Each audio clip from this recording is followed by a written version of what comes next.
Thank you.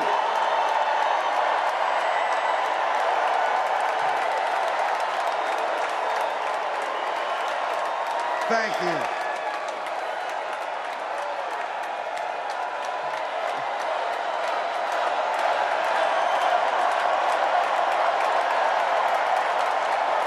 Wow.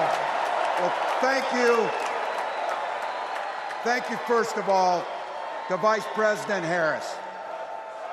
Thanks for putting your trust in me and for inviting me to be part of this incredible campaign. And a thank you to President Joe Biden for 4 years of strong, historic leadership.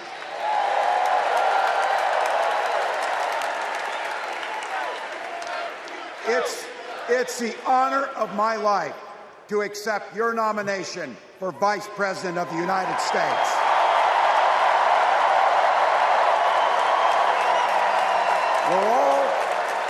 We're all here tonight for one beautiful, simple reason. We love this country. So thank you to all of you here in Chicago and all of you watching at home tonight. Thank you for your passion. Thank you for your determination. And most of all, thank you for bringing the joy to this fight.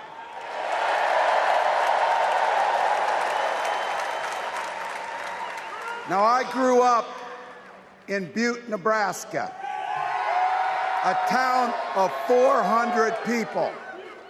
I had 24 kids in my high school class, and none of them went to Yale. But I'll tell you what, growing up in a small town like that, you learn how to take care of each other. That family down the road, they may not think like you do. They may not pray like you do. They may not love like you do, but they're your neighbors. And you look out for them, and they look out for you. Everybody belongs, and everybody has a responsibility to contribute. For me, it was serving in the Army National Guard. I joined up 2 days after my 17th birthday, and I proudly wore our nation's uniform for 24 years. My dad, a Korean War-era Army veteran, died of lung cancer a couple years later. He left behind a mountain of medical debt. Thank God for Social Security survivor benefits. And thank God for the GI Bill that allowed my dad and me to go to college, and millions of other Americans. Eventually, like the rest of my family, I fell in love with teaching.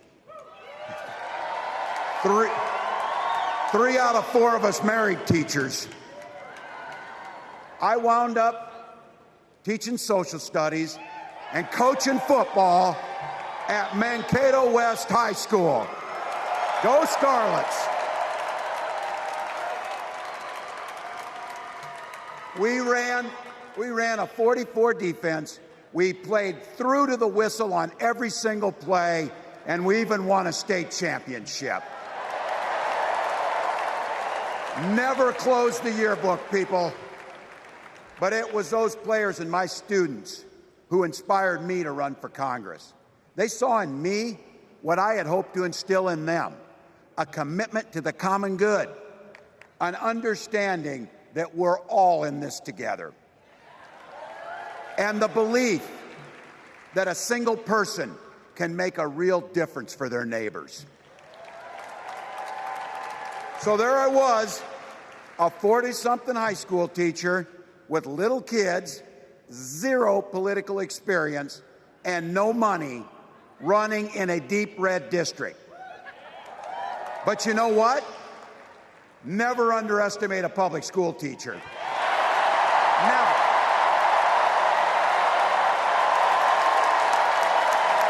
I represented my neighbors in Congress for 12 years, and I learned an awful lot.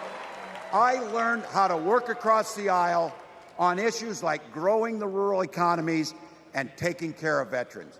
And I learned how to compromise without compromising my values. Then I came back to serve as governor, and we got right to work, making a difference in our neighbors' lives. We cut taxes for the middle class. We passed paid family and medical leave. We invested in fighting crime and affordable housing. We cut the cost of prescription drugs and helped people escape the kind of medical debt that nearly sank my family. And we made sure that every kid in our state gets breakfast and lunch every day. So while other states were banning books from their schools, we were banishing hunger from ours.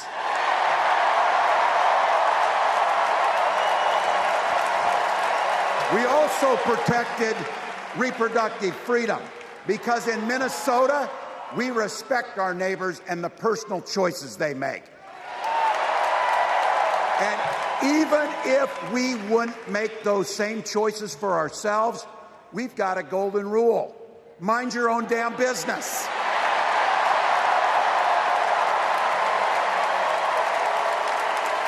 And that includes IVF and fertility treatments.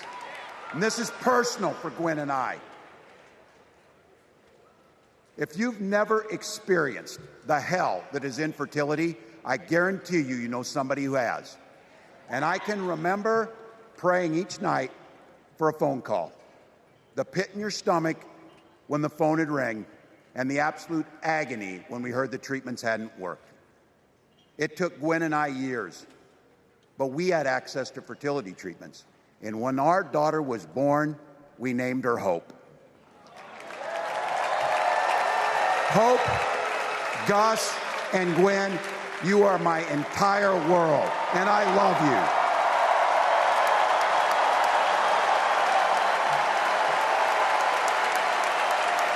I'm letting you in on how we started a family because this is a big part about what this election is about. Freedom. When Republicans use the word freedom, they mean that the government should be free to invade your doctor's office. Corporations free to pollute your air and water. And banks free to take advantage of customers. But when we Democrats talk about freedom, we mean the freedom to make a better life for yourself and the people that you love. Freedom to make your own health care decisions. And yeah, your kids' freedom to go to school without worrying about being shot dead in the hall. Look, I know guns. I'm a veteran. I'm a hunter. And I was a better shot than most Republicans in Congress, and I got the trophies to prove it. But I'm also a dad. I believe in the Second Amendment, but I also believe our first responsibility is to keep our kids safe.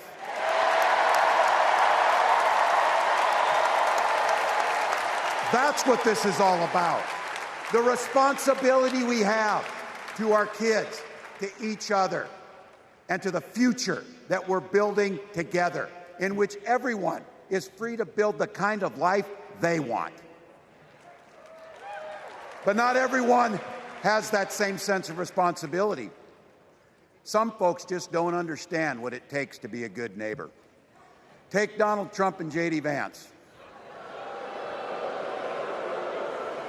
Their Project 2025 will make things much, much harder for people who are just trying to live their lives.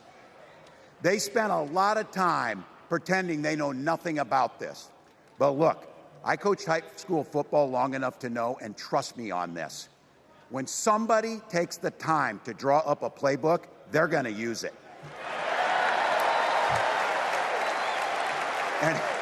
And we know if these guys get back in the White House, they'll start jacking up the costs on the middle class. They'll repeal the Affordable Care Act. They'll gut Social Security and Medicare. And they will ban abortion across this country, with or without Congress. Here's the thing. It's an agenda nobody asked for.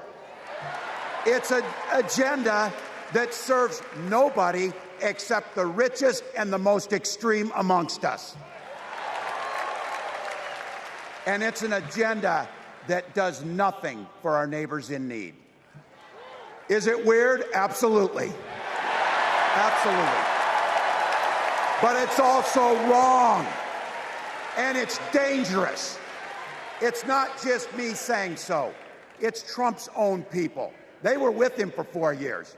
They're warning us that the next 4 years will be much, much worse. You know, when I was teaching every year, we'd elect a student body president. And you know what? Those teenagers could teach Donald Trump a hell of a lot about what a leader is. Leaders don't spend all day insulting people and blaming others. Leaders do the work. So I don't know about you. I'm ready to turn the page on these guys. So go ahead. Say it with me. We're not going back.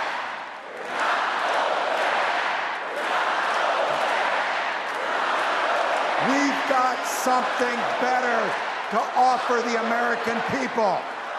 It starts with our candidate, Kamala Harris.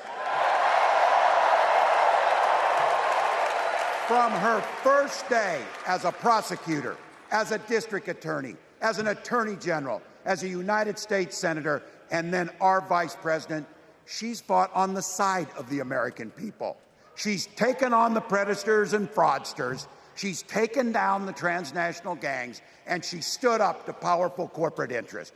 She has never hesitated to reach across that aisle if it meant improving your lives. And she's always done it with energy, with passion, and with joy. Folks, we've got a chance to make Kamala Harris the next president of the United States.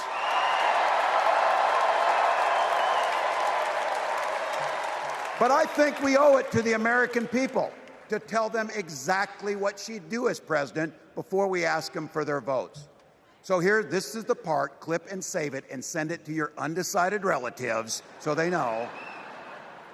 If you're a middle-class family or a family trying to get into the middle class, Kamala Harris is going to cut your taxes. If you're getting squeezed by prescription drug prices, Kamala Harris is going to take on Big Pharma. If you're hoping to buy a home, Kamala Harris is going to help make it more affordable. And no matter who you are, Kamala Harris is going to stand up and fight for your freedom to live the life that you want to lead. Because that's what we want for ourselves, and it's what we want for our neighbors. You know, you might not know it, but I haven't given a lot of big speeches like this. But I have given a lot of pep talks.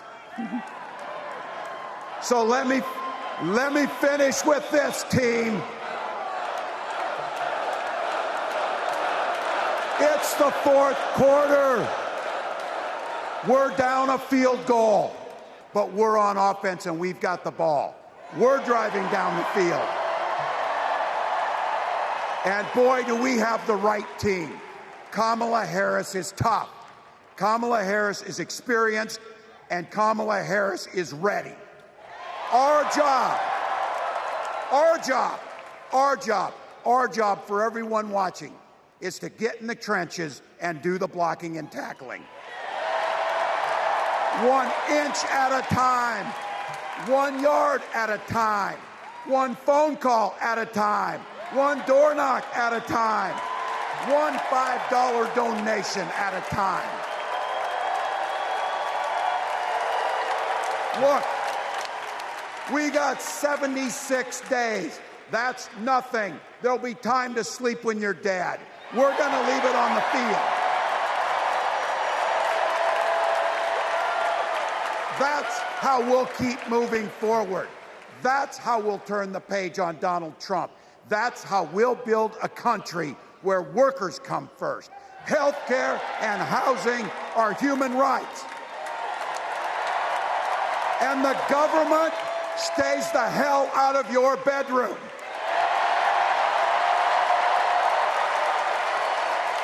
That's how we make America a place where no child is left hungry, where no community is left behind, where nobody gets told they don't belong. That's how we're going to fight. And as the next president of the United States always says, when we fight, when we fight, when we fight, thank you. God bless.